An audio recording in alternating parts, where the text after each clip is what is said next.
Hi, I am here to review Scandal Season 5, Episode 3, Paris is Burning. The episode begins with Abby running through the White House trying to stop Mellie and Fitz's interview, where they are stating that their marriage is in great shape, that they're partners, they're still together, and that Olivia is just a good friend, and these are just vicious rumors.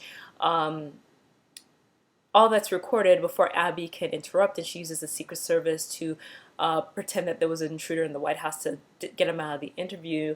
And as Elizabeth is telling the staff and everyone to stay quiet, Abby is showing the first family, the first couple, Millie and Fitz, the video of Olivia admitting that she is the mistress. And while Millie is pissed off, rightfully so, Fitz is like thrilled beyond belief. And ultimately, that becomes the central problem. The first couple has to give an interview. Otherwise, the interviewer, the journalist named Noah, he's going to air the clip of the president and the first lady saying, "Oh yeah, everything's great." Meanwhile, we all know that their marriage is not great and that he has a mistress who has admitted it. And then Olivia rolls into the White House while they're trying to figure it out, while they're all brainstorming, like Abby, Fitz, and Millie are trying to brainstorm. Olivia just walks into the room like everything's fine. Like, how the hell did she get past Secret Service? How the hell did she get past security? How the hell did she get away from the paparazzi after admitting she's the mistress? That didn't seem right to me. That didn't make sense writing wise or storyline wise, but whatever. Anyhow, Fitz wants to tell the truth. Abby's like, we could spin it that you guys are getting a divorce, blah, blah, blah. And Millie is like, absolutely not. We're a team. We're supposed to do this, and this is not right. Fitz dismisses Millie, and Abby leaves the room. And I'm sorry, I'm looking down, but my notes are over here. Abby leaves the room, and Fitz and Olivia are all lovey-dovey, like, oh, I can't believe we're doing this. Oh, like, ew, like you're a mistress. Why is she so thrilled to be a mistress? I mean, love is love, but you have to be a little bit practical. But you know what, anyhow. So Abby goes to speak to Mellie, and Cyrus is there. She calls Cyrus to have her back and to negotiate for her. And while Abby goes back to Fitz to report this, Cyrus and Millie have a moment where she's so pissed off. She wants revenge. She wants them to bleed. She wants them to burn. And Cyrus is like, why be so mediocre? Think like a champion. And she's like, I want the oval. So, as Abby's reporting back what's going on with Mellie, you see how she controls Fitz. Fitz does not have a mind of his own. He has no backbone. He has no stroke. We established this in the last episode, but it's so blatant now, and it's irksome. And meanwhile, at Pope and Associates, Jake comes in while Huck and Quinn are trying to like mitigate everybody, trying to hack into their server, hack into their computers. Ongoing calls about what's the situation, what's the statement. Jake unplugs everything and says, I'm gonna get wasted. I mean, this is the plan. She wanted it exposed. She's thrown away her life. Let's just get wasted and watch the whole world end. Jake's hurt, and he has every right to be hurt because he's a good guy. Like, he's always there for her, and he's so freaking cute. Anyhoodle. Okay, so wait, Pope and Associates getting wasted. Okay. So for the interview, and the point is to get Millie to do the interview so that they could say that they're divorcing amicably, and obviously Fitz is going to go with Olivia. Cyrus is negotiating. They want complete support of Millie's bid for the White House, and pretty much that Olivia and Fitz would be Millie's bitch. That they can't be in public, they can't do anything without Millie's say-so and Millie's stamp of approval. At this point, while Abby's conveying this message, and Olivia says we should just do it, make her happy, and Cyrus says he'll only negotiate with Abby to like squeeze out Liz. Olivia points out that there's a wedge between her and Abby, and Abby's like, a wedge? You lied to me. And she called her out on the lie, which I appreciate because this was a problem to begin with. Like, they're not really friends. Olivia doesn't see her as an equal, and Abby calls her out on it. You're like, you could have told me and I could have protected you, but you didn't believe me, so now you're in this mess. And Olivia doesn't deny it. So obviously she doesn't think Abby's good at her job, which says a lot about Olivia. But maybe Olivia just has trust issues, which, seeing her parents, I don't blame her. So after the fight with Abby, Olivia calls Jake, and this is why Jake is bae to me, because Jake supports her, and he's like, let me know if you want me to come over there. He's drunk money. He's like, I'll go over there and I'll save you. And she's like, oh, you're too drunk to drive. I'll be fine. I just think I made a mistake. Like, why are you calling him? Like, she has the golden ticket, okay? I'm not gonna say where she has the golden ticket, but this chick has the golden ticket. Good for her. Okay, so so the second set of demands, because even though they said they would, even though Olivia and Fitz agreed that they would take Millie's demand, she demands more. Like, there's no second Mrs. Grant. She gets to the house in Santa Barbara that's been in Fitz's family for years, and they just agreed to it.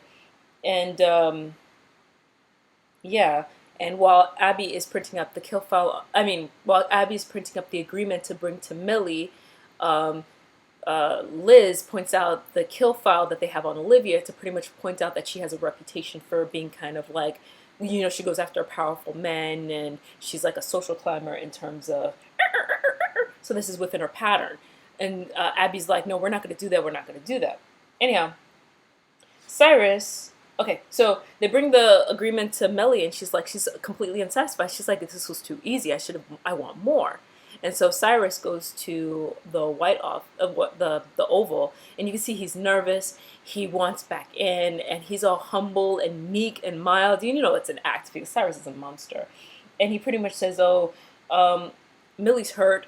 She wants her team back, and taking her back and being with her until the end of the presidency is the only way to resolve this issue. Anyhow, Olivia takes that into consideration. She walks out. She says she needs air. She runs into Mellie in I guess their closet. Their closet looks like an apartment, so it's so weird saying that is a closet. Anyhow, Millie is looking for her hooch, and this is my favorite scene, because the woman who plays Mellie, I think her name is Bellamy something. She's brilliant, and what she says about liquor making her alive, I was like, you lush. I love it. But she pretty much says that once Olivia accepts being Fitz's woman, she's not going to be anything but Fitz's woman, and she better get used to it. So Olivia goes back to Fitz and says, let's put this on hold. Let's call it quits for now. And and she's like, I'm giving up my life for you. Do you understand what kind of sacrifice I'm making? So Fitz goes to Millie and talks to Millie and apologizes and says, you know what, you must feel betrayed because I abandoned you. You feel abandoned because I've abandoned you, and I'm so sorry. And he thanks her for, always believing in him, and he plans to give that in return. He plans to believe in her in return. So he ultimately convinces her, emotionally manipulates her into doing the interview. So, Fitz. Olivia goes and apologizes to Abby for, undermining her.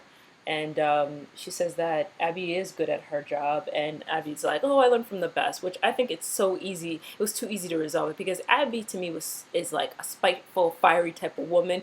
Remember season 1, she was like giving Olivia a lot of pushback. Season 2 too, she was giving Olivia a lot of pushback, and she spoke her mind. And now Abby's like, oh yeah, they just push the personality that we understand of Abby aside just to continue the main plot, which is Fitz and Olivia trying to be together. Anyhow, after they have their little moment, woman moment, Cyrus goes and begs Fitz for his job. Now he eats crow, he eats humble pie, begs for his job, and Fitz is ignoring him the entire time, and then looks up and says, you don't work here anymore. You can leave now. And Cyrus, pissed and humiliated as he should be, goes to Mellie and says, so you're going to do the interview, huh? Well, you've been played by the best politician in the world. And Millie's like, what? And Cyrus leaves the room. And so as Fitz goes to meet up with Millie to go do the interview, Millie starts flashing back into everything Fitz has done to her. And when you see it all in like a 2-minute clip, you're like, oh my God, why should she do this for him? Screw that. She stops right before the entry to the door to the interview, and she's like, she leaves. She's like, you almost had me, and she bounces. And she leaves with Cyrus. So her and Cyrus are going to be a team, and they are going to get Fitz and Olivia. Good for them. I'm team Millie and Cyrus on this one. Okay, so where are we? So there's not going to be an interview because there's not an interview with the first couple. So Abby, Liz, Olivia, and Fitz are trying to figure out what they're going to do, and Abby and Olivia have a moment where they look at each other, and it's understood between the two of them that they're going to throw Olivia under the bus and call her hoe, a liar, this, that, and a third. And so Olivia supports Abby and says, "Let her go. Let her take care of this. Let her do her job." And Fitz is like, "Oh, okay. Well, I hope they could reason with him." And Olivia's like, "No, they're gonna throw me under the bus." And he's like, "No, I'm gonna stop." And she's like, "No, stop. Let me choose you. Sit down and watch me choose you," which is a reference to, I don't know, a couple of seasons ago where Fitz actively chose Olivia, and it was a really beautiful moment. They played like Marvin Gaye, and they played a duet that I really enjoyed. Now I can't remember the name. Brain fart. Anywho, as back to Pope and Associates, Huck and Quinn are still watching the news, and Quinn mentions like they don't even notice that the Louvre is burning, and Jake is like, "Excuse me, now the Louvre is burning," and he's like, "I gotta go," and he just bounces. He goes and sees Papa Pope, Daddy Pope, one of my favorite characters. I'm so happy he's back, and he's like, "So the Louvre is burning," and he's like, "Oh," and then he makes this quote. Nero fiddled while Rome burned, which I imagine is alluding to the a leader. Well, I guess Nero was the leader of Rome. I didn't Google it. My apologies. And Rome was burning while he was just doing whatever. So I guess it's a reference to Fitz just being distracted while his country's probably going to become undone. So, oh yeah, and they called it Lazarus 1, which is interesting. So we'll see what happens. It was an okay episode. I mean, Fitz and Olivia pissed me off. Sorry, my cat's playing over here. Fitz and Olivia pissed me off. I don't think they should be together. Olivia needs to be alone and go to therapy, in my humble opinion. Fitz is a puppet and a jerk and a manipulator. I hate Fitz. I love Jake. Thank God for Papa Pope. And yeah, let's see where it goes. Okay. So rate, comment, subscribe, etc., etc. Tell me your thoughts and feelings about Scandal. This was an okay episode. So okay. So I'll see you later. Bye.